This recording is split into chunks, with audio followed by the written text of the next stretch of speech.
Lansmo Concheco. En el silencio opresivo de un velorio, Carmen, una empresaria de renombre, despierta con la respiración pesada y el corazón acelerado. Ella permanece inmóvil, luchando por entender la oscuridad que la envuelve, mientras su mente oscila entre el cansancio y el pánico creciente. Con un suspiro tembloroso, abre los ojos lentamente, sus manos descansando al lado del cuerpo, y algo suave rozaba contra las puntas de sus dedos. ¿Terciopelo? No, más rígido que eso. La sombría realidad la golpea. Está en su propio funeral, enterrada viva. De repente, voces familiares resuenan cerca. Reconoce la de sus dos hijastros, Ricardo y Sofía, junto con su primo mayor, Juan, discutiendo animadamente al lado de la tumba. Finalmente, esta vieja no nos molestará más. Ahora todo el dinero es nuestro. Celebra Ricardo con una risa que helaría la sangre de cualquiera. Oh, vieja difícil de morir. Pero esta vez finalmente funcionó, añade Sofía con un tono de triunfo venenoso. La última vez con el gas fue por poco, dijo Juan, refiriéndose al último accidente que Carmen sufrió el año pasado en su propia casa, donde Juan dejó el gas de la estufa encendido a propósito y parte de la cocina explotó. Los dos hijastros y su primo Juan parecían aliviados de poder avanzar con sus planes. Carmen, luchando por intentar mover un solo dedo, siente lágrimas de ira y traición correr por su rostro. ¿Cómo pudieron sus propios hijastros, a quienes había acogido y criado como si fueran sus hijos, estar intentando cometer un crimen contra ella? Todo este tiempo, en su corazón, el dolor de la traición se mezclaba con una feroz determinación. Voy a salir de aquí, se susurra a sí misma, sintiendo una ola de energía nacer de su revuelta. Cada vez más, Carmen comienza a recordar los pequeños incidentes que ahora parecían presagios de un plan terrible. Cuando la llanta de su auto salió en plena carretera, la lámpara del salón cayendo justo cuando estaba pasando por debajo, un camión que casi la atropelló en una acera, accidentes que ella había pensado que eran solo mala suerte, pero en realidad fueron planes macabros de sus entenados y sobrino.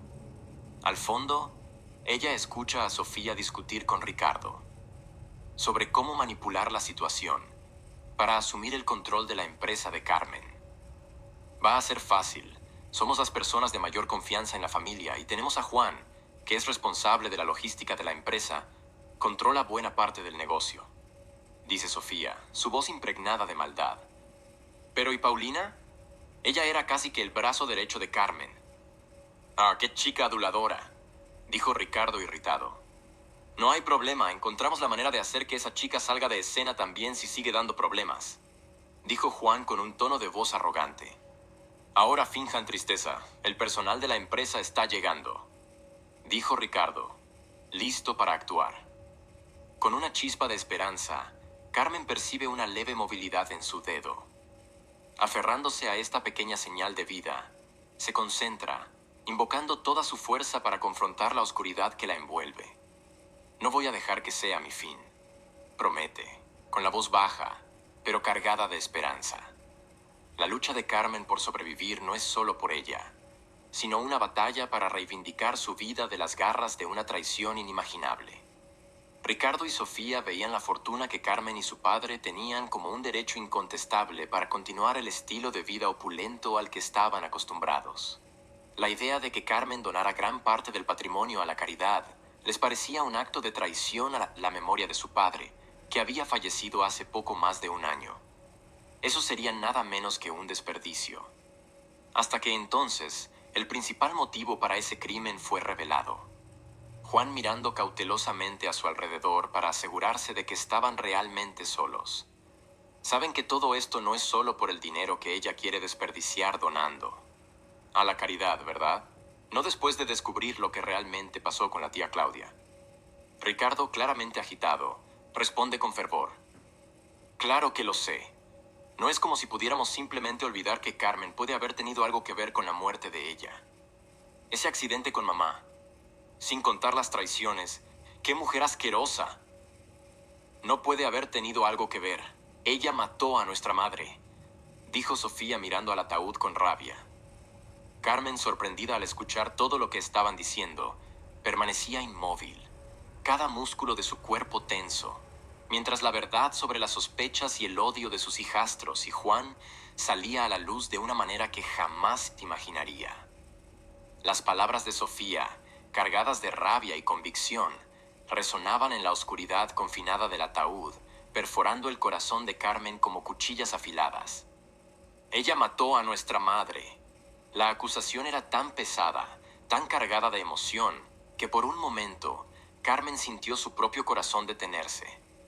El aire dentro del ataúd parecía enrarecido.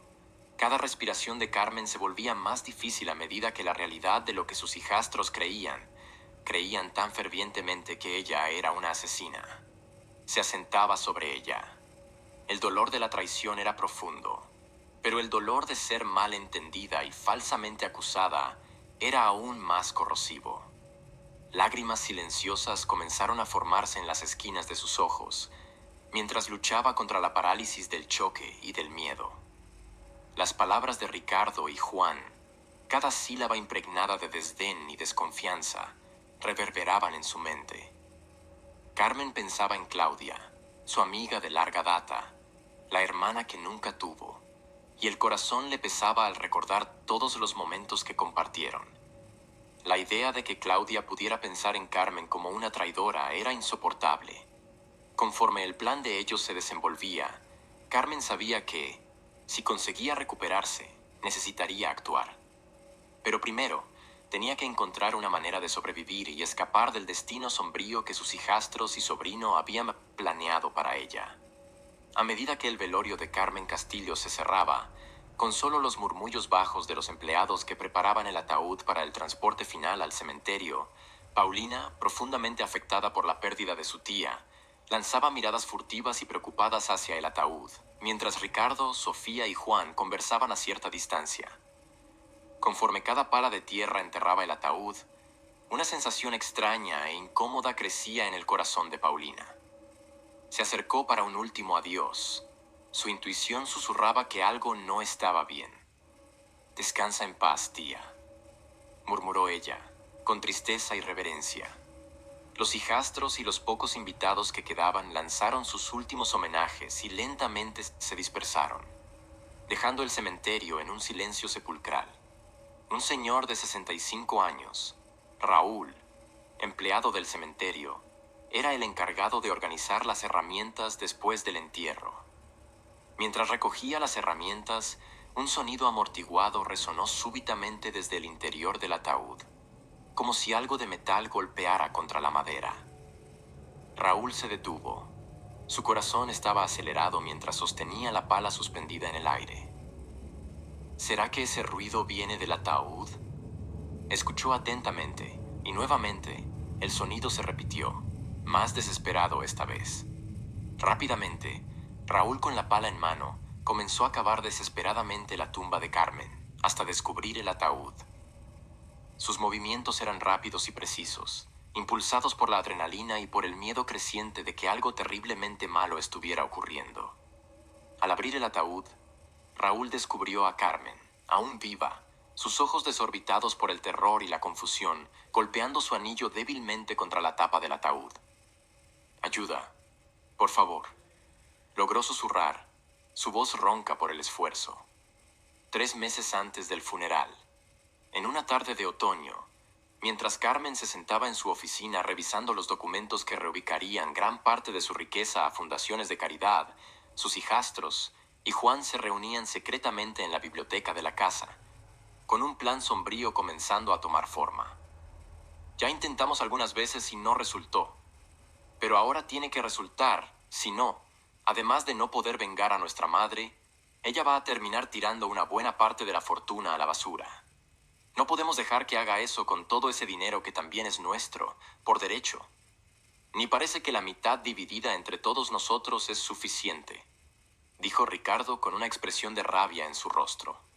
Sofía, que compartía las preocupaciones de su hermano, añadió: «La última vez fue muy arriesgado. Juan tuvo que ir hasta allí para encender el gas. Vamos a hacer algo diferente esta vez». Juan, un hombre de expresiones suaves que ocultaban su ambición, explicó con cautela: «Hay una manera de garantizar que la transferencia de riqueza nunca suceda. pero necesitaremos involucrar al doctor Martins en esto. ¿El médico de la familia? ¿Cómo podría ayudarnos?, preguntó Ricardo, escéptico. Él está cuidando de ella, indicando reposición de vitaminas y otros medicamentos. Voy a sobornarlo, para que le dé algún medicamento más fuerte, algo que la haga dormir y no despertar más, o entonces que la incapacite, dijo Juan con frialdad. Él puede ayudarnos a simular una condición que le impida ejecutar sus cambios, una condición permanente, dijo Sofía, con sus palabras pesando en el aire. El plan era simple, pero mortal. Convencerían al doctor Martins, a través de soborno o chantaje, para que diagnosticara a Carmen con una enfermedad terminal inexistente y le administrara un cóctel de medicamentos que la dejarían incapacitada. Si hacemos esto, no hay vuelta atrás. ¿Están dispuestos a vivir con eso?, preguntó Ricardo, mirando a cada uno de ellos. Estoy dentro, dijo Juan sin dudar.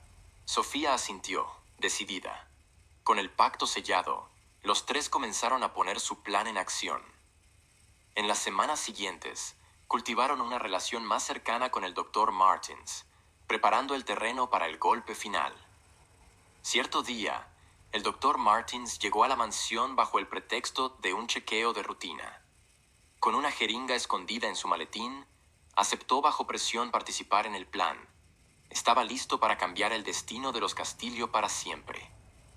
Carmen, inocente de lo que estaba a punto de suceder, lo saludó con una sonrisa.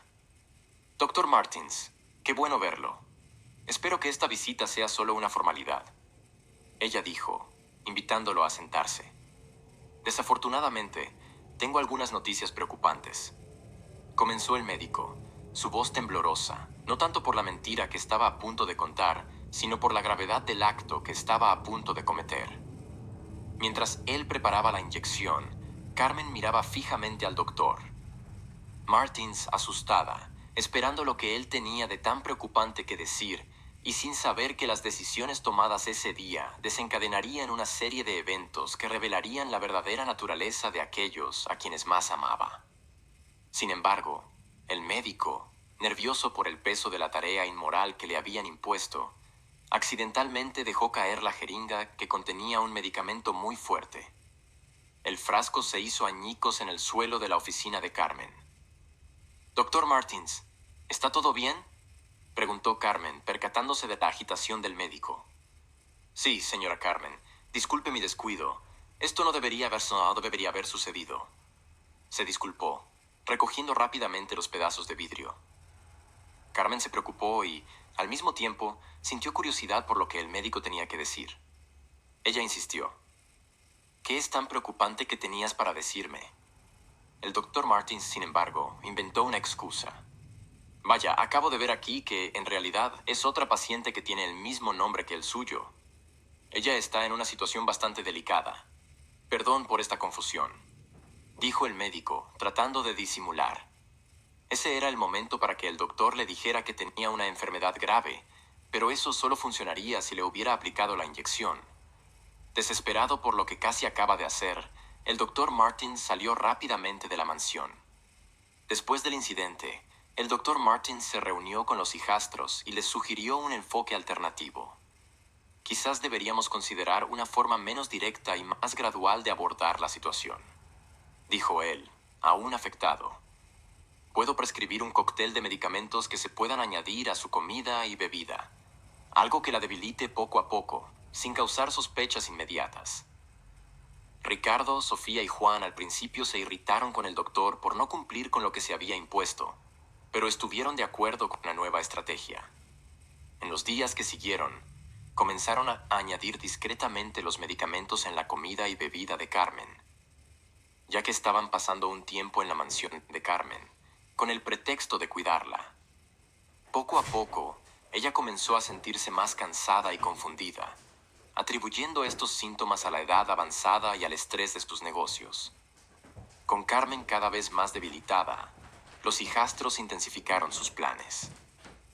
«¿Y si aumentamos las dosis de estos medicamentos?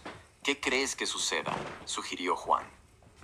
Los hijastros, al escuchar tal afirmación, respondieron que sería aún más efectivo. Entonces decidieron que el paso final del plan era hacer que Carmen falleciera de forma que pareciera una muerte natural. El doctor Martins, aunque reacio, fue obligado a continuar su participación bajo la constante presión de Sofía y Juan.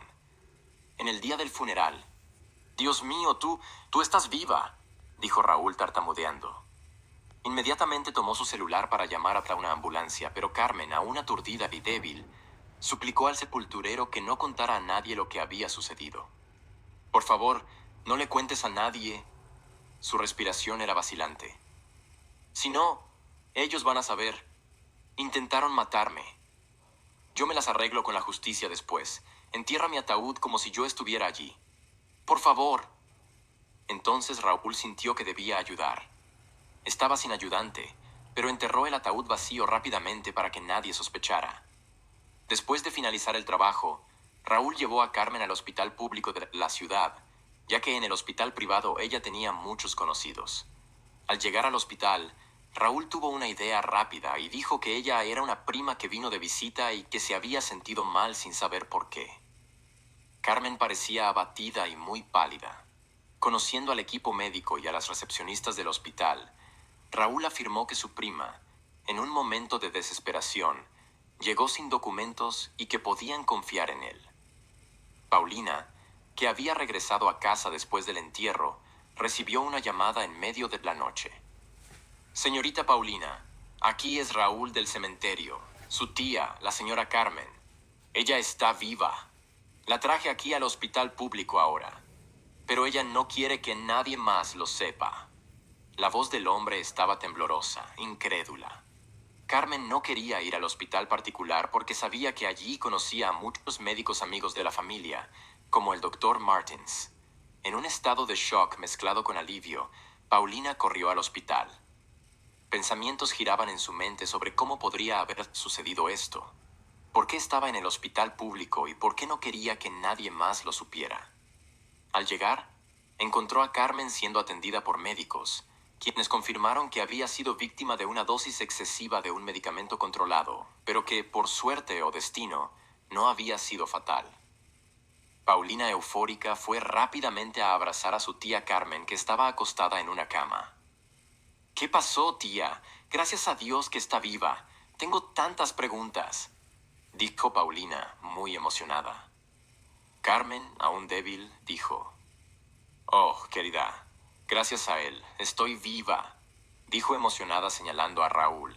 «Fue él quien me sacó de allí». Sentado al lado de la cama estaba Raúl. «Hola, mucho gusto. Soy Raúl. Estaba aquí cuidando de su tía hasta que llegara», dijo Raúl con un tono de voz amigable. Feliz al saber que él era el salvador de su tía, dijo: «No sé cómo agradecerte. Muchas gracias por haber salvado la vida de mi tía, señor Raúl». «Imagina», dijo Raúl simpático, agradecido por haber hecho lo correcto. «Ahora me voy. Otro día vuelvo a verla, doña Carmen», dijo Raúl con cariño. «Espera», dijo Carmen con la voz débil. «No voy a seguir aquí». «¿Qué?», dijeron Paulina y Raúl incrédulos al unísono. «No puedo seguir aquí en el hospital. Corro el riesgo de que me descubran», dijo Carmen con miedo. Entonces Carmen contó toda la historia y todo lo que escuchó de los hijastros a Paulina. «Bien que nunca me cayeron bien. ¿Cómo pueden hacer algo así? Van a pagar por esto, y van a pagar caro, tan caro que ningún dinero será capaz de pagar», dijo Paulina muy indignada. «¿Puedes alquilar una casa para que nos quedemos y ver qué enfermera puede quedarse conmigo hasta que esté mejor?», dijo Carmen. Paulina, también preocupada de que la descubrieran, aceptó alquilar una casa en un barrio más alejado de la ciudad. «Solo no ofrezco mi casa para hospedarte, porque no tengo cama ni colchón para visitas. La única cama que tengo es la mía», dijo Raúl con pena. «Está bien, señor Raúl. Puede visitarme allí si quiere». «Paulina, pásale mi teléfono», dijo Carmen. Raúl, alegre con la invitación, respondió: «Claro que sí. Iré con seguridad. Espero que se recupere pronto, doña Carmen». Raúl y Paulina intercambiaron números y él concluyó: «Tomé tu número también. Si necesitas algo, solo llámame, ¿de acuerdo?». dijo Raúl sonriendo. Esa tarde, Carmen y Paulina llegaron con una enfermera del hospital público a la casa alquilada. Oh, sobrina, te estoy causando problemas. No te preocupes, ¿de acuerdo? Después que termine esta locura, te pagaré todo, dijo Carmen sonriendo. ¿Qué pagar qué, tía? No te preocupes por eso. Tranquila, estoy aquí por usted. Puede contar conmigo, dijo Paulina con suavidad en la voz. Ah, y no te olvides de avisarle a Raúl dónde estamos, dijo Carmen con la voz débil. Claro, le estoy avisando ahora. Pero tía, ¿él es de confianza? Susurró Paulina para que la enfermera que estaba en otra habitación no escuchara. Sí, por lo poco que hablé con él, se nota que es un buen hombre, dijo Carmen susurrando también. ¿Está enamorada, tía? Dijo Paulina con un tono de broma. Enamorada nada, niña. Respétame, dijo Carmen sonriendo. Con la presencia de la enfermera en la casa, Carmen y Paulina no podían seguir hablando sobre lo sucedido. Así que esperaron a que la enfermera se fuera para no correr ningún riesgo. A la mañana siguiente, justo después de que la enfermera confirmara que Carmen estaba lo suficientemente bien como para no necesitar más de sus cuidados intensivos y se despidiera, Carmen llamó a Paulina para una conversación crucial. Sentada al borde de la cama, con la seriedad pintada en su rostro marcado por el tiempo y las recientes pruebas, ella comenzó a desahogarse. Paulina, precisamos tomar medidas legales inmediatamente, dijo Carmen, con una firmeza que contrastaba con la vulnerabilidad de su estado físico. Es profundamente doloroso escuchar de mis propios hijastros que soy responsable de la muerte de Claudia, confesó Carmen, las palabras pesadas con la emoción de una traición inimaginable. Ellos creen que la traicioné y hasta que causé su muerte. La verdad es que Claudia era más que una amiga para mí, era como una hermana. Nunca haría nada para perjudicarla. La idea de que ellos pudieran pensar que yo estaría involucrada en algo tan horrible, eso me desgarra, dijo Carmen muy emocionada. Ella pausó, buscando fuerzas para continuar, mientras lágrimas silenciosas marcaban su rostro.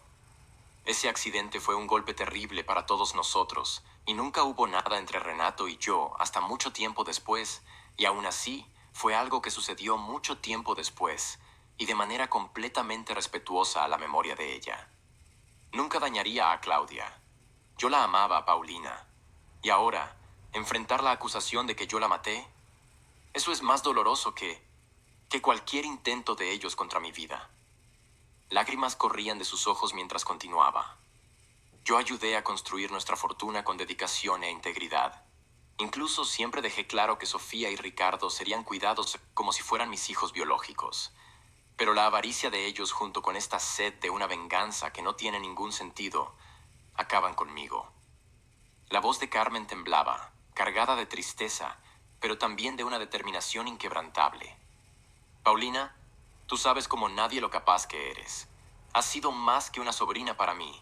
Has sido una verdadera líder en la empresa siempre que necesité ausentarme. Tu habilidad para gestionar nuestro equipo jurídico y tomar decisiones asertivas siempre me ha impresionado. Carmen tomó las manos de Paulina pasándole un documento. He preparado una declaración nombrándote como mi sucesora temporal. Con esto, la ley estará de tu lado para hacer lo que sea necesario para proteger nuestro legado. Paulina, un poco dudosa al principio, asintió, el peso de la responsabilidad aclarando en su rostro. Pero tía, ¿cómo puedo protegerme de Sofía, Ricardo y Juan? Están desesperados y no escatimarán esfuerzos. Carmen apretó la mano de Paulina, sus ojos encontrando los de ella con intensidad. Lo sé, pero como sabemos sobre ellos, se vuelve más fácil no caer en sus trampas si intentan acercarse demasiado. Eres inteligente y astuta, Paulina. Confío plenamente en tu capacidad para navegar por estas aguas turbulentas. Pero por favor, ten muchísimo cuidado. Es verdad. Gracias por la confianza, tía. No te decepcionaré. Lucharé con todo lo que tengo para honrar tu voluntad y asegurarme de que se haga justicia, respondió Paulina, la determinación fortaleciendo su voz. Carmen, mirando por la ventana del cuarto, concluyó con una resolución que parecía emanar de cada palabra. Me aseguraré de que mi fortuna se use exactamente como lo planeé. Ellos enfrentarán la justicia y esta vez no heredarán ni un centavo. Claudia merecía lo mejor. No descansaré hasta que la verdad sea revelada y se haga justicia.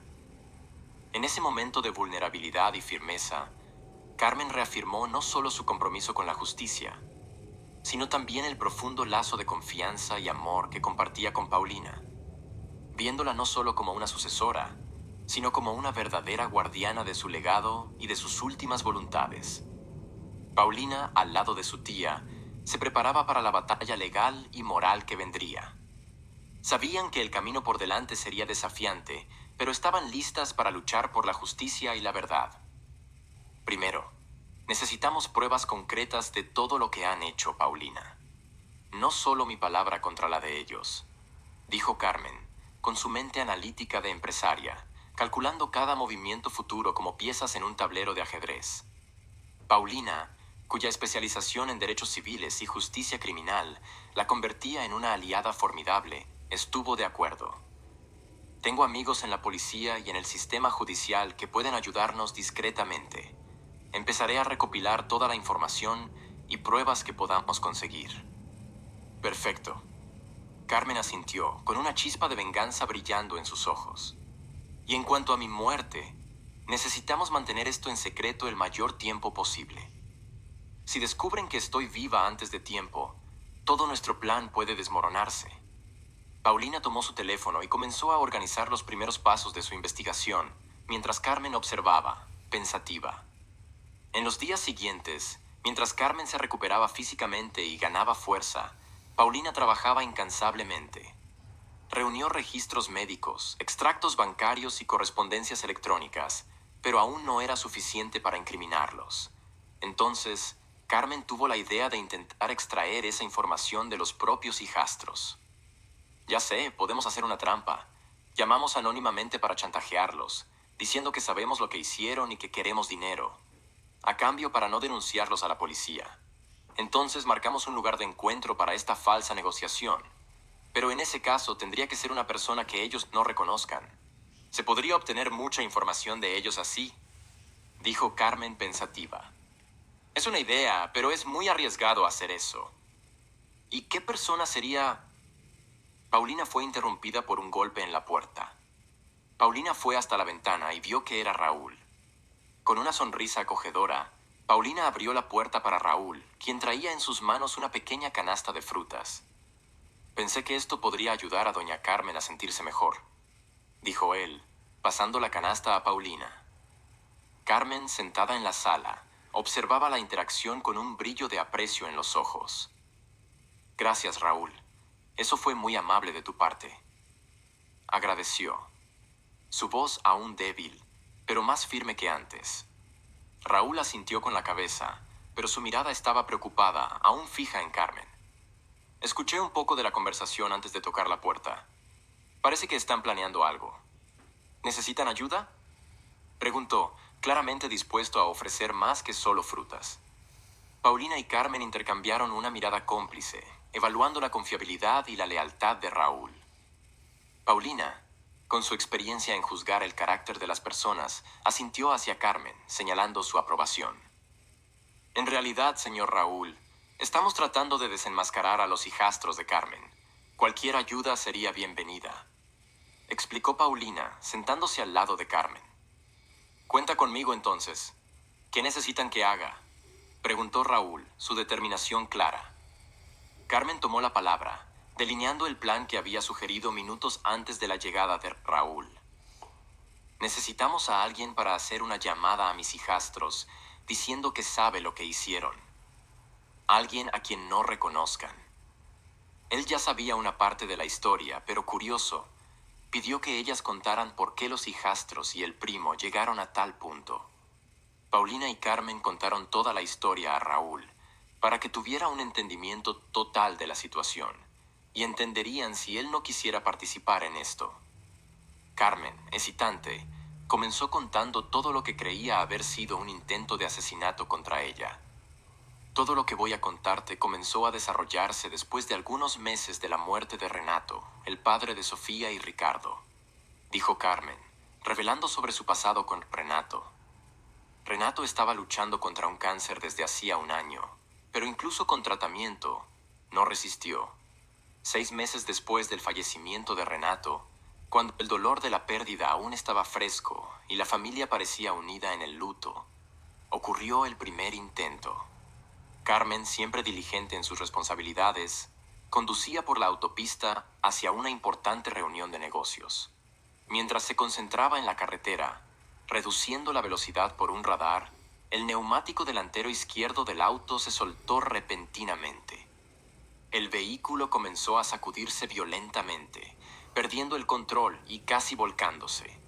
Con una habilidad nacida del puro instinto de supervivencia, Carmen logró mantener la calma, guiando el auto hasta el arcén. La investigación posterior del incidente reveló que los tornillos del neumático habían sido aflojados, lo que indicaba un sabotaje deliberada.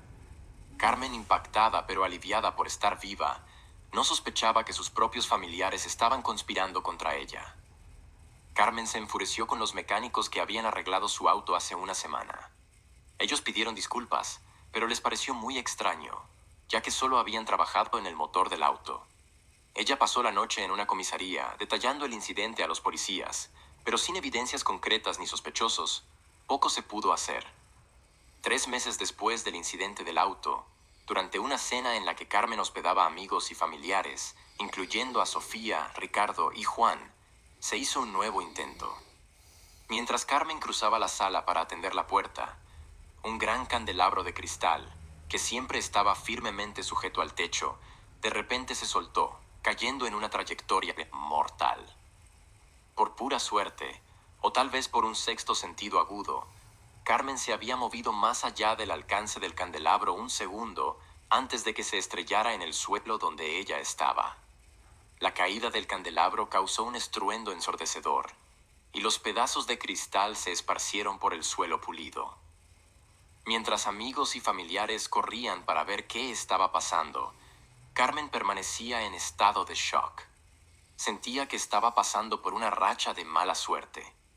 Carmen pasó esa noche despierta, asustada por lo que acababa de suceder. Al día siguiente, sus sobrinos dijeron que los tornillos del candelabro estaban desgastados y por eso terminó cayendo. 4 meses después del incidente con el candelabro, mientras Carmen caminaba por la acera de un parque en una tarde soleada de domingo, cerca de un paso de peatones, un camión descontrolado se dirigió a toda velocidad hacia ella. Solo un salto desesperado hacia un lado salvó su vida. El camión rozó el poste de luz al lado de donde Carmen había estado segundos antes y aceleró sin detenerse. Ella gritó: ¡Hey, presta atención! El camión giró en la siguiente calle sin reducir la velocidad. Con el corazón acelerado, Carmen regresó rápido a casa. La tentativa más dramática y casi fatal ocurrió 8 meses después del primer incidente. Juan, que tenía libre acceso a la casa de Carmen como parte de la familia y siendo alguien de confianza, dejó el gas de la estufa abierto intencionalmente después de una visita. Unos minutos más tarde, cuando Carmen llegó a la sala, cerca de la cocina, sin darse cuenta de que la casa olía a gas, encendió un incienso que solía dejar en la sala. Pero en el mismo instante en que encendió el fósforo, ocurrió una explosión violenta. El vecino de al lado, al escuchar el estruendo, corrió para socorrer a quien estuviera en la casa. La cocina fue devastada, y Carmen fue encontrada inconsciente entre los escombros, gravemente herida, pero viva. Inmediatamente él llamó a la ambulancia y a los bomberos para llevarla y apagar el fuego que estaba aumentando absurdamente. La cocina y una parte de la sala quedaron totalmente destruidas por la explosión y por el fuego que se había propagado. Hospitalizada con quemaduras y fracturas, la recuperación de Carmen fue lenta y dolorosa. Ella estaba rodeada de enfermeras y médicos cuando despertó en una cama de hospital. El doctor Martins estaba allí, listo para ayudarla. Qué bueno que despertó, señora Carmen. Supe lo que ocurrió. Sus hijastros estaban aquí, muy preocupados por dejarla sola. Dijeron que usted debía haber olvidado el gas abierto, dijo el doctor Martins. No recuerdo haber dejado el gas abierto, dijo Carmen. En ese mismo momento llegó su hijastro, Ricardo. Por eso me preocupo. No está recordando bien las cosas. Sabe, doctor, creo que es imprescindible que ella haga exámenes para ver si está regulando bien las ideas. dijo Ricardo en tono de broma. Carmen se sentía amada por la preocupación que sus hijastros tenían por ella. El doctor Martins dijo que realmente era importante hacer exámenes. Pero Carmen no sabía que eso también ya formaba parte del último plan de sus hijastros. ¿Cómo pueden hacer una cosa así? Esto es inhumano, dijo Raúl indignado. Puedo ayudarles con eso. Raúl se ofreció prontamente, mostrando total disponibilidad para formar parte del plan. Paulina, sorprendida por su prontitud, dijo: Don Raúl, es vital que alguien que ellos no conocen haga la negociación, explicó Paulina con seriedad. Si ellos perciben que alguien de adentro está involucrado, cerrarán la guardia o, peor aún, podrían intentar escapar. Raúl, aún conmocionado por la extensión de la crueldad de los hijastros, comprendió la gravedad de la situación. Esto es más que una simple disputa por herencia, es una cuestión de justicia, respondió él, con determinación firmando su voz. Haré lo que sea necesario para ayudar. No podemos permitir que se vayan impunes. Al día siguiente, Paulina fue a la empresa armada con la declaración documentada de Carmen sobre la posesión temporal de la empresa. Convocó una reunión urgente con todos los cargos de confianza. Al entrar en la sala de conferencias, donde las miradas curiosas y ansiosas de los ejecutivos se volvieron hacia ella, Paulina sentía el peso de la responsabilidad. Con la postura erguida y una expresión de autoridad que no admitía contestaciones, enfrentaba el desafío de asumir un papel que nunca imaginó desempeñar bajo tales circunstancias. Ricardo, Juan y Sofía entraron en la sala y, de inmediato, Paulina sintió un escalofrío, junto con un temblor y una náusea al verlos pasar por la puerta. Sin embargo, se contuvo y no demostró ninguna emoción, continuando seria. Buenos días a todos, comenzó ella, proyectando su voz con confianza. Como todos ustedes saben, lamentablemente Carmen, mi tía, falleció, dejando a toda su familia desamparada. Ricardo, Sofía y Juan asintieron con la cabeza, actuando como si realmente les importara. Paulina, al ver esa escena, sintió una mezcla de ira y asco al mirarlos, pero sin demostrarlo. Tragó saliva y continuó. Así que hoy, estoy aquí no solo para reafirmar la continuidad de nuestra misión empresarial, sino también para implementar decisiones cruciales. Ella pausó por un momento, permitiendo que la seriedad de sus palabras permease el ambiente antes de continuar. Con la autorización de Carmen, asumiré temporalmente el liderazgo de esta empresa. Vamos a pasar a restablecer las relaciones con nuestros socios y continuar con lo que Carmen siempre creyó para el futuro de esta empresa. La sala quedó en silencio, cada persona digiriendo la gravedad de las revelaciones.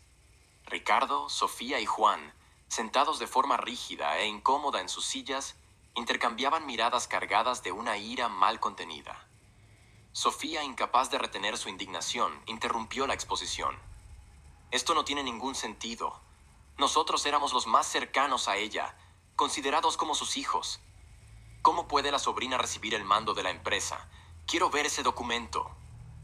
Paulina, sin inmutarse, le pasó calmadamente los papeles. Todo está aquí, Sofía, legalmente documentado y firmado por Carmen. Y como saben, mi tía siempre valoró la ética y la legalidad en todos sus negocios. Paulina entonces distribuyó copias de la declaración de Carmen, documentada y firmada, que confirmaba la transferencia de poderes. Ricardo, esforzándose por mantener una fachada de civilidad, añadió con una sonrisa fría: No tiene mucho sentido, pero si así deben ser las cosas, que así sea. Pero sepan que estamos vigilando, dijo con una expresión intimidante. Paulina sintió un escalofrío después de la afirmación de Ricardo, pero manteniendo la postura prosiguió la reunión delineando los próximos pasos para la empresa. Mientras Sofía y Ricardo intercambiaban miradas furtivas y Juan rumiaba sus frustraciones en silencio. Paulina, firme y preparada para cualquier adversidad, sabía que la verdadera lucha estaba apenas comenzando. Era un juego de poder, y ella estaba determinada a jugar con maestría, por Carmen, por la justicia y por el futuro de la empresa. Las palabras de Paulina no eran solo un anuncio de cambio, sino una clara advertencia de que la nueva gestión sería implacable. La reunión terminó con una mezcla de apoyo y aprehensión, mientras los ejecutivos absorbían la nueva realidad, el desenlace de la batalla entre el bien y el mal, que Paulina estaba determinada a ganar. Después de la tensa reunión, Paulina dejó la empresa con un sentido de urgencia pulsando en cada paso junto con un miedo de que pudieran hacerle algo. El aire fresco de la tarde no aliviaba el peso de sus responsabilidades, pero la determinación en su mente era clara como el cielo limpio. Dirigiéndose hacia la casa donde Carmen estaba escondida, sabía que cada movimiento a partir de ahora debía ser calculado con precisión quirúrgica. Al llegar, encontró a Carmen en el patio trasero de la casa, absorbiendo un poco de sol, una visión que trajo una breve sonrisa a su rostro. «Tía», comenzó Paulina, abordando a Carmen con una mezcla de respeto y urgencia. «Convocó al señor Raúl para que se una a nosotros después del trabajo. Necesitamos alinear nuestras estrategias». Carmen asintió con un gesto de aprobación, la seriedad moldeando sus facciones. «Eso es genial, Paulina. Estamos en un campo minado, y cada paso debe ser meticulosamente planeado», dijo con firmeza en la voz. Paulina contó cómo fue la reunión en la empresa, y Carmen sintió la misma rabia que Paulina describió sentir al ver cuestionada su legitimidad. «Ahora que tú estás al frente de la empresa, tienes más poder para investigar absolutamente todo», dijo Carmen confiada. No mucho después Raúl llegó. Los tres se sentaron en la terraza trasera, un lugar privado y seguro, lejos de oídos indeseados. «Tenemos que ser astutos y rápidos», comenzó Paulina, distribuyendo carpetas que contenían copias de las documentaciones importantes de Juan, Ricardo y Sofía. Raúl, simple pero muy bien instruido, sabía cómo actuar. La conversación se dirigió entonces hacia la estrategia de defensa. Paulina tomó su teléfono y llamó al detective privado que había contratado. «Necesito que intensifiques la investigación. Ahora que he asumido oficialmente la posesión de la empresa, tienes carta blanca para revisar cada documento, cada cámara de seguridad de la empresa. Necesitamos todo lo que pueda vincular a Juan, Sofía y Ricardo a actos ilícitos. Es crucial reunir evidencias sólidas lo más pronto posible». La voz del detective, llena de profesionalismo y urgencia, respondió al otro lado de la línea. «Entendido, Paulina. Ya tenemos alguna información aquí, pero ahora con acceso a los documentos de la empresa, puede ser más fácil conectar los hechos. Haré eso esta semana. Para el final de esta semana, te enviaré un informe detallado». Terminando la llamada, Paulina se volvió hacia Carmen y Raúl. «No vamos solo a defendernos. Vamos a la ofensiva. Con las pruebas en mano, tenemos más fundamentos contra ellos en el momento del encuentro». Carmen, escuchando la determinación en la voz de Paulina, sintió una oleada de gratitud y confianza.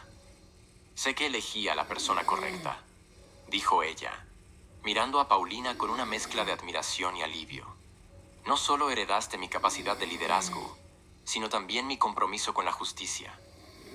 Conforme caía la noche, el trío continuó planeando, fortalecidos por la unión y el propósito común. El camino por delante sería desafiante, pero Paulina estaba lista para liderar, armada con la verdad y apoyada por aliados confiables. La lucha por el futuro de la empresa y por el honor de Carmen había comenzado, y Paulina estaba al mando. En una mañana de viernes, Paulina recibió una llamada sorprendente del detective, crucial para la dirección de sus acciones. «Paulina, hemos hecho un progreso significativo», dijo el detective, con la voz llena de urgencia y sorpresa. «Logramos acceder a documentos de la empresa que ponen a Juan en una posición bastante comprometedora. Estaba involucrado en transacciones oscuras, y hay conversaciones grabadas de él con contactos sospechosos, directamente de las cámaras de seguridad de la empresa».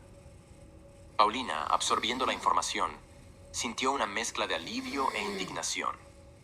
«Excelente trabajo. Mándame todo lo que tienes. Vamos a usar eso para fortalecer las pruebas contra ellos y asegurar que no escapen». «Esa información es la más leve. Hay muchas cosas oscuras aquí. Quiero encontrarte para mostrarte todo lo que encontré. ¿Puede ser? ¿Puedo encontrarte esta noche?», preguntó el detective, emocionado con lo que tenía para revelar. Aquella noche, el detective llegó a la casa donde Paulina, Carmen y Raúl lo esperaban ansiosamente. El detective comenzó revelando una serie de correos electrónicos y documentos financieros antiguos encontrados en un baúl olvidado en el ático de Carmen. Estos documentos arrojaron nueva luz sobre los negocios de Carmen. Entre ellos, había correspondencia entre Claudia y otro socio, Marcos, un nombre hasta entonces desconocido para Paulina. En los intercambios de correos electrónicos, quedó evidente que Marcos y Claudia estaban profundamente preocupados por irregularidades financieras en la empresa, que podrían arruinar sus carreras y vidas. Marcos era un hombre que tenía mucho que ganar con la muerte de Claudia. Responsable de la parte logística de la empresa, estaba en posición de manipular las finanzas sin despertar sospechas y tenía un buen porcentaje en los negocios. Sin embargo, después de la muerte de Claudia, todo su porcentaje no fue para él, sino para Renato. Los correos electrónicos revelaban que Claudia sufría amenazas frecuentes de una persona anónima, pero nunca descubrió quién era. Carmen, asustada, rápidamente tomó un documento y dijo: «Ese Marcos es Juan. Mira aquí la firma. Juan Marcos Rodríguez». Horrorizada, continuó: «Siempre que veía esta firma, pensaba que era un antiguo socio, y no mi primo. Ahora todo tiene sentido. Y si todo esto es real, Sofía y Ricardo han sido totalmente engañados por Juan todo este tiempo. Van a crucificar a Juan por haber hecho lo que hizo con Claudia», reflexionó Carmen. Paulina y Carmen, asombradas por las revelaciones, preguntaron si había más cosas comprometedoras. «Estamos solo al comienzo», dijo el detective. Ricardo y Sofía fueron solo marionetas de Juan en toda esta historia. Todos los documentos y desvíos financieros de la empresa fueron arquitectados por Juan, quien ya tiene una buena experiencia en manipular datos, mostró el detective.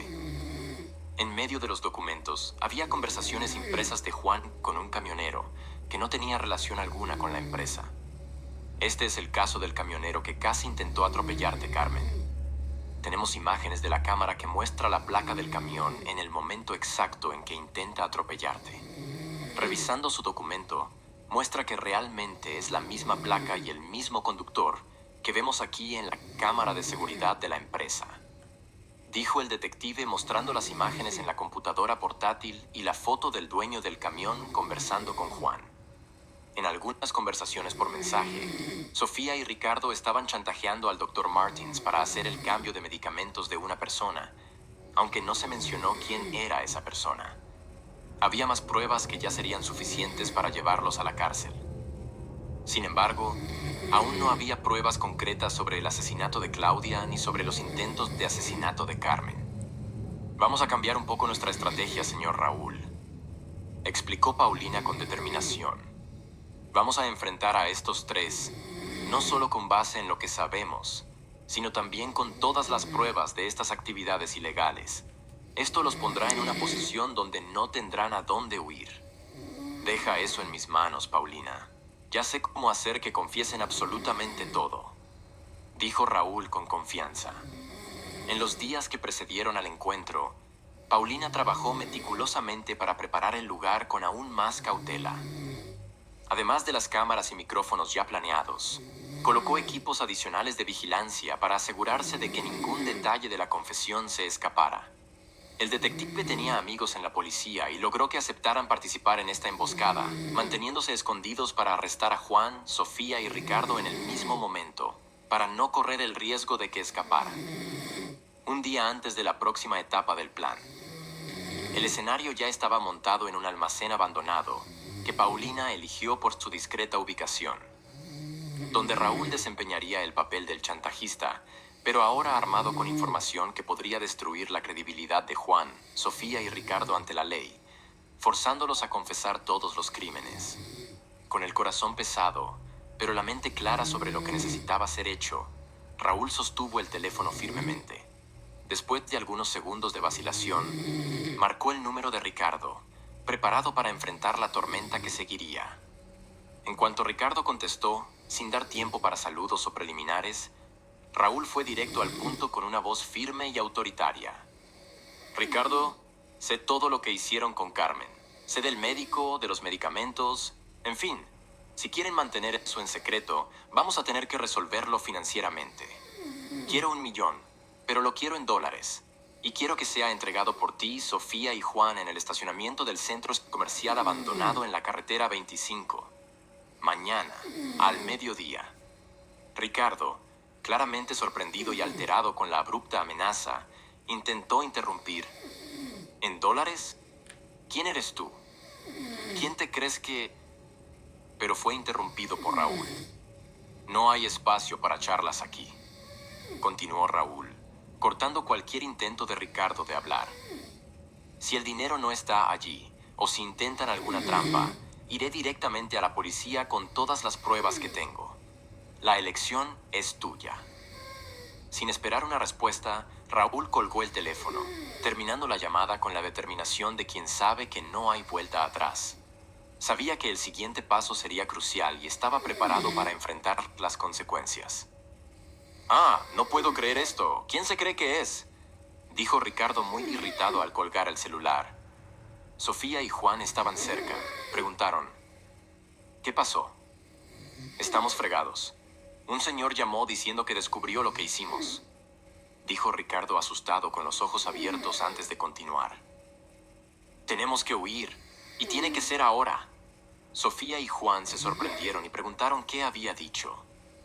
Ricardo contó sobre el encuentro. Entonces, después de discutir y que Juan mostrara que podría ser solo alguien queriendo asustarlos, todos estuvieron de acuerdo en ir a ese encuentro y descubrir qué pruebas tenía ese señor contra ellos. Al día siguiente, Sofía, Ricardo y Juan llegaron al lugar como se había acordado, visiblemente nerviosos. Las luces tenues del almacén creaban sombras largas y dramáticas, aumentando la tensión del ambiente. Raúl se acercó desde la furgoneta, con una carpeta llena de documentos, y fue al encuentro de los tres. Ricardo fue el primero en hablar. «¿Usted es el tipo de las amenazas?». Ricardo, al ver que era un señor mayor, preguntó con desdén. Raúl se mantuvo calmado y firme. «Así es. ¿Trajeron el dinero?». Sofía y Juan intercambiaron miradas mientras Ricardo tragaba en seco, dándose cuenta de que el juego había cambiado drásticamente. Paulina y Carmen, observando todo desde la furgoneta equipada con monitores, sintieron una ola de anticipación. Estaban listas para registrar cada palabra, cada confesión. Sofía cruzó los brazos, claramente irritada con el enfoque directo. «Tal vez», dijo Sofía respondiendo a Raúl, intentando sacarle algo. «¿Pero qué sabe exactamente?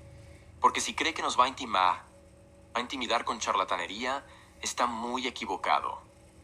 «No es charlatanería», Raúl replicó. «Sé sobre el plan de ustedes con Carmen. Sé sobre el medicamento. Sé que querían controlar la fortuna de ella y vengar la muerte de Claudia». Y antes de continuar, con una mirada directa a Juan, dijo: «Y hasta sé quién fue el verdadero culpable de esa muerte». En ese momento, Juan se quedó helado y cambió su expresión, que hasta entonces había sido la más confiada entre los tres. Sofía estalló. «¿Quién te crees que eres para hablar de mi madre, viejo? Esa perra de Carmen que mató a mi madre, ya lo sabemos. Llegaste tarde con esa información». Juan intervino, con una voz baja, pero nervioso, intentando controlar la situación. «Creo que sabes bastante, así que toma aquí el dinero y puedes irte. Es eso lo que quieres, ¿no?», dijo Juan tomando una maleta llena de dinero. Raúl se dio cuenta de que Juan se incomodó cuando mencionó que sabía sobre la muerte de Claudia. «¿Pero por qué tanta prisa, Juan?», dijo Raúl antes de continuar. «No, Sofía, siento informarte que en realidad quien llegó tarde con la información sobre la muerte de tu madre fuiste tú», dijo con confianza en la voz. Los tres intercambiaron miradas rápidas, una mezcla de miedo y cálculo pasando por sus ojos. Ricardo, curioso con la versión de Raúl, preguntó: «Entonces, ¿qué sabes, viejo?». «Yo sé más de lo que ustedes piensan». Raúl presionó, su tono indicando que no estaba para juegos. Raúl abrió la carpeta que estaba sosteniendo, donde tenía los documentos con todas las pruebas. Sofía, impaciente y claramente alterada, trató de mantener la postura. «Entonces, desembucha. ¿Qué sabes que no sabemos?». En ese momento los tres estaban curiosos por ver lo que había en esa carpeta. ¿Sabían ustedes que Claudia recibía frecuentemente amenazas de una persona anónima? dijo Raúl con confianza. ¿Amenazas? Preguntó Ricardo sorprendido por no saber esa parte de la historia. Juan, inquieto, comenzó a caminar de un lado para otro sutilmente. Sí, amenazas que ella recibió precisamente el día en que Carmen y Claudia estaban viajando juntas, dijo Raúl con confianza. Raúl abrió la carpeta lentamente, sacando algunos documentos y poniéndolos a la vista. Estas son copias de registros de llamadas y mensajes recibidos por Claudia. Las amenazas comenzaron semanas antes de su muerte, y no fue Carmen quien amenazó. Sofía, frunciendo el ceño, intentó procesar la información. Pero ¿y la carta? Claudia acusó a Carmen de varias cosas. Perdiendo la paciencia, Juan, en un tono de voz más elevado, dijo: «Esto es una tontería. Claudia escribió una carta relatando todo lo que sufrió con Carmen. Está más que claro que por envidia de todo lo que ella tenía, el marido, la empresa que estaba empezando a tener éxito, Carmen mató a Claudia para quedarse con todo eso». La carta. Raúl prosiguió. No fue escrita por Claudia. Tenemos pruebas de quién manipuló esa información, ¿no es así, Juan? Dijo Raúl con confianza, aún sin pruebas concretas de que fue él quien escribió la carta. Pero tenía que intentar, para ver si Juan mordía el anzuelo y comenzaba a hablar. ¿Juan? Dijeron Sofía y Ricardo confundidos. ¿Eso es verdad? Juan, percibiendo que la situación estaba fuera de control, intentó desviar la conversación. «Esto es ridículo. No tienes pruebas», respondió de forma agresiva. Pero Raúl estaba preparado y era convincente en sus afirmaciones. «No solo eso, Juan. Descubrimos que tenías grandes deudas de juegos de azar. Dinero que Claudia no quería ayudar a pagar. Y coincidentemente, esas deudas fueron saldadas pocos días después de su muerte». Sofía y Ricardo, impactados con la revelación, volvieron sus miradas acusadoras hacia Juan. La atmósfera se volvió eléctricamente tensa, con la verdad comenzando a desvelarse. «Saben», continuó Raúl, «había cámaras en el hotel donde Claudia y Carmen estaban hospedadas durante el viaje, y las cámaras capturaron a Juan hospedándose frente al cuarto de ellas la noche antes de la tragedia». Sofía, que hasta entonces creía en la culpa de Carmen, sintió que el suelo se abría bajo sus pies. «Juan, ¿tú estabas allí?» Juan, ahora completamente acorralado, balbuceaba intentando formular una defensa. Yo solo quería hablar con ella. Esto no tiene nada que ver. Ni siquiera sabía que ella estaba ahí». Ricardo, consumido por la ira y la traición, agarró a Juan por el cuello, sacudiéndolo con fuerza. «Nos arrastraste a esto, Juan. Dime que eso es mentira. Planeaste todo y nos convenciste de que Carmen era la culpable», dijo Ricardo gritando. Juan, con el rostro pálido y los ojos desorbitados de miedo, intentaba liberarse de las garras de Ricardo. Pero con un odio súbito, Juan confesó, soltándose de Ricardo. «¿Sabes qué? Lo hice». «Sí», dijo con frialdad. Sofía, con lágrimas en los ojos y la voz temblorosa de shock y disgusto, gritó. «Eres un monstruo, Juan. Usaste la muerte de mi madre para beneficiarte. Y aún nos hiciste cómplices de tu crimen, desgraciado. Lo hice porque quería la fortuna de la familia, ya que yo era socio, pero ninguna parte del dinero vino a mí sino a Renato, así que tuve que arreglarme con Renato también fingiendo su cáncer», dijo Juan con una sonrisa ladeada antes de continuar.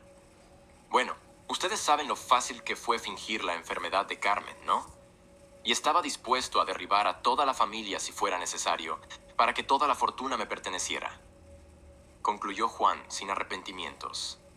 La revelación aturdidora dejó a todos al borde de un colapso nervioso. Raúl también estaba sorprendido por las alegaciones de Juan. En un abrir y cerrar de ojos, Ricardo se lanzó sobre Juan. En ese mismo momento, Carmen, que estaba escuchando toda la confesión dentro de la camioneta, no aguantó y salió de la camioneta, corriendo. Su grito resonó como un trueno a través del silencio tenso que se había instalado. «¡Asesinos!». Su voz, cargada de una mezcla de angustia e ira, hizo que todos en el lugar se congelaran instantáneamente. Juan y Ricardo, en medio de un enfrentamiento físico, dejaron de luchar y se giraron con asombro al ver a Carmen caminando hacia ellos, viva, una figura de autoridad y acusación. Paulina, saliendo también de la furgoneta, sostuvo a Carmen para que no se acercara tanto. Sofía, en estado de shock con lágrimas corriendo por su rostro, se cubrió la boca con las manos, incapaz de creer lo que sus ojos veían. Carmen, con pasos firmes y mirada fija en Juan, continuó, su voz creciendo en intensidad. No solo intentaste destruirme, sino que también destruiste a tu propia familia con esa avaricia tuya. Escupió sus palabras con desprecio. ¿Cómo pudiste manipular y matar a personas tan buenas por dinero?, dijo desahogándose con ira. Y además atentar contra mi propia vida. Ahora mirando también a Ricardo y Sofía. Juan, sin tener a dónde huir, miró alrededor buscando algún tipo de escape, pero se dio cuenta de que no tenía mucho que hacer. Con una risa psicótica, mirando fijamente a Carmen, que estaba al lado de Raúl, avanzó hacia ella con una navaja. En ese mismo momento, la policía entró, rodeando el lugar tras una orden de Paulina. Los policías lograron someter a Juan antes de que se acercara a Carmen. Ricardo, aún procesando la aparición de Carmen y las revelaciones, se volvió hacia ella con una expresión de profundo remordimiento. Carmen, nunca quise ser parte de esto. Fui engañado, al igual que Sofía. Sofía, todavía en estado de shock, solo asintió con la cabeza. Las palabras atrapadas en su garganta mientras miraba a Carmen, la mujer que había sido injustamente acusada de tantas atrocidades. Juan, Ricardo y Sofía fueron prontamente esposados y llevados por la policía. En ese momento, con la tensión finalmente desaguando en la certeza de que se hacía justicia, Carmen y Paulina no pudieron contener la oleada de emociones que las consumían. Mientras Juan, Ricardo y Sofía eran esposados y llevados por la policía, las dos, lado a lado, liberaron la presión acumulada de todo ese tiempo de miedo, incertidumbre y lucha. Carmen, cuya fuerza y resiliencia habían sido una fortaleza durante toda la crisis, de repente sintió que las barreras se rompían. Finalmente, intentaron acabar con mi vida, pero no lo lograron. Ahora se quedarán sin ningún dinero. Su voz, resonando poderosamente contra las paredes del almacén, gritó antes de continuar. ¡Van a pagar por todo lo que hicieron! El grito era tanto de liberación como de desahogo, un sonido que parecía llevar consigo todo el peso y el dolor de los últimos tiempos. A su lado, Paulina, igualmente superada por la intensidad del momento, se unió a su tía en un grito catártico. ¡Se acabó! Van a vivir el resto de sus vidas en la cárcel. Las palabras de Paulina eran una mezcla de celebración y desafío. Un anuncio audible para el mundo de que ellas no serían más víctimas de las manipulaciones y crueldades que habían enfrentado, marcando el fin definitivo de toda esa situación. Los policías, testigos de esta explosión de emoción, compartían miradas de respeto. Sabían que esos gritos eran más que justos. Eran necesarios para que Carmen y Paulina comenzaran a sanar las profundas heridas dejadas por tanto sufrimiento.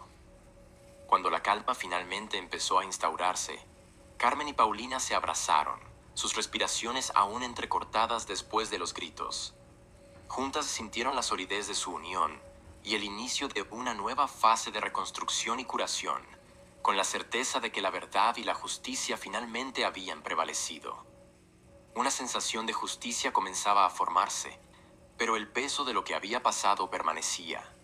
Un recordatorio sombrío de que la verdad, aunque liberadora, muchas veces viene con su propio costo doloroso. Paulina y Carmen compartieron una mirada de gratitud con Raúl, el hombre que fue una pieza fundamental para este arriesgadísimo plan. Ellas estaban eternamente agradecidas con él. «Lo logramos, tía. Lo logramos, señor Raúl», dijo Paulina, su voz con un susurro tembloroso que apenas cortaba el silencio entre ellos. «Estamos muy agradecidas de que aceptaras ser parte de esto, Raúl.